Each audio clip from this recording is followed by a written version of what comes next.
What'd you do? I hit the window.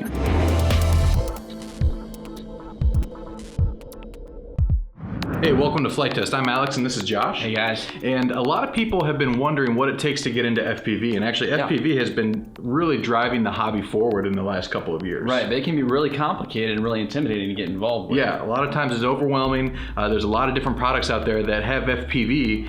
We're going to give you a basic breakdown on two of the most common beginner FPV setups. Right. And the first one, the most affordable, is something similar to this. This is a little Wi-Fi quad. Yeah, this is the Blade Glimpse. Yep. And this actually comes ready to fly, and it comes with, I mean, everything that you need right in the box. And it's already built, so there's no guesswork, which is really, really nice. Now, again, I said earlier, this is actually using Wi-Fi, so you have your iPhone hooked up to here. Right, and you get a free app that you can download to see what you're looking at with the camera. So it's cool, and it's affordable. That's the biggest thing about the Wi-Fi quads like this. And we've done a couple similar models in the past with Wi-Fi technology, and it works really, really well, especially if you're a beginner and you have no equipment starting out. Like you don't have goggles yet, you don't have a transmitter.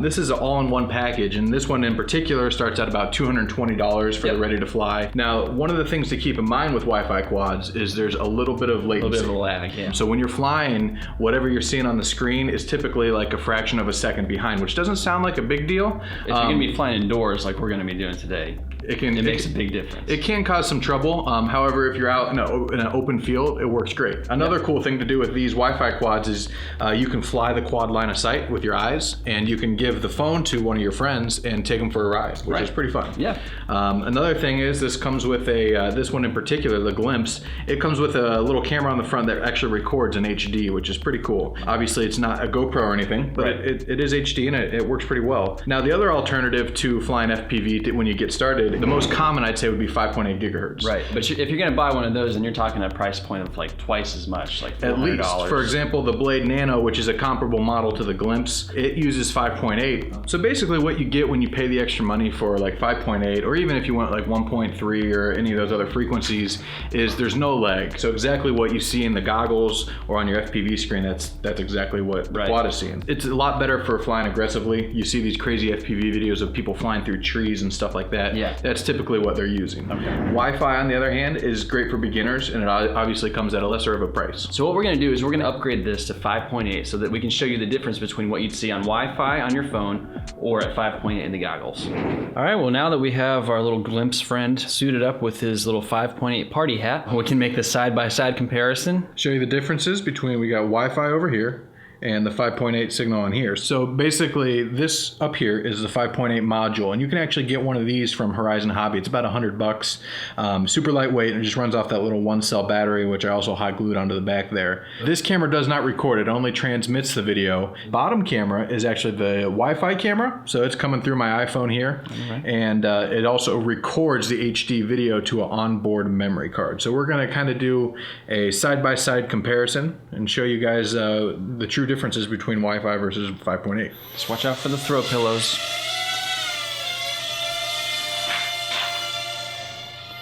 So in a tight area like indoors in here, Wi-Fi might not be the best bet, but if you're out in the open field, you can definitely get away with using Wi-Fi to get some FPV practice. But if you're really looking to push the limits and do some proximity flying, you probably want to do something more like 5.8. It seems like with the 5.8 you have a wider range of view as well. Yeah, that little module has a much wider camera. Yeah. So I'm going to the kitchen here. Is it staticky for you? Oh, there's Austin. Hi, Austin. Get out of the way, man. Eating our pizza already. We're the ones working hard.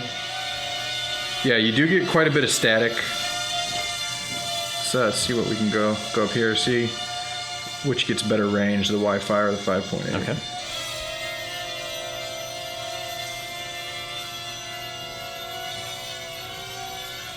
It looks like okay, the 5.8 on my goggles are really... Yeah, it's pretty bad on the screen too. And now we're going through some serious stuff here. But the Wi-Fi is completely frozen. Yeah, the Wi-Fi froze on the way up the steps. But the 5.8 lost it too. Let me go grab that real quick. So it just had a crash. How to handle it? Actually, it looks pretty good. I don't think there's any damage at all. Not even any prop damage, which is pretty cool. to recap for you guys, 5.8 versus Wi-Fi. Yeah, it's a great way. Wi-Fi is a great way if you're just starting out, if you're a noob, especially to FPV. It's a great way to get started. Yep. And if you're looking for your first quad and you've never flown before and you're looking to learn how to fly, maybe record some images from the air, and then potentially get into FPV flying through a camera, Wi-Fi is a good alternative because you get a lot of bang for your buck. Yeah, for sure. However, if you're familiar with flying quads and you want to really dive into FPV and do some fast proximity flying, you're going to want to go with something with a 5.8. Now you can DIY, scratch build your own. You can buy something like the Nano QX, which is very similar to this setup that we made ourselves. This particular setup we showed you guys to show the comparison between Wi-Fi and 5.8, but actually to put this mod on here, then you'd have to buy Fat Shark goggles. It's actually more expensive than the Nano QX. We highly recommend the Nano QX, as you guys all know. You've seen our past videos on it. But yeah, I hope this comparison between Wi-Fi and 5.8 was helpful for you guys. Yeah. And let us know if you want to see any other comparisons in FPV. And we want to thank you guys for watching. Yep. See you guys next time. See ya.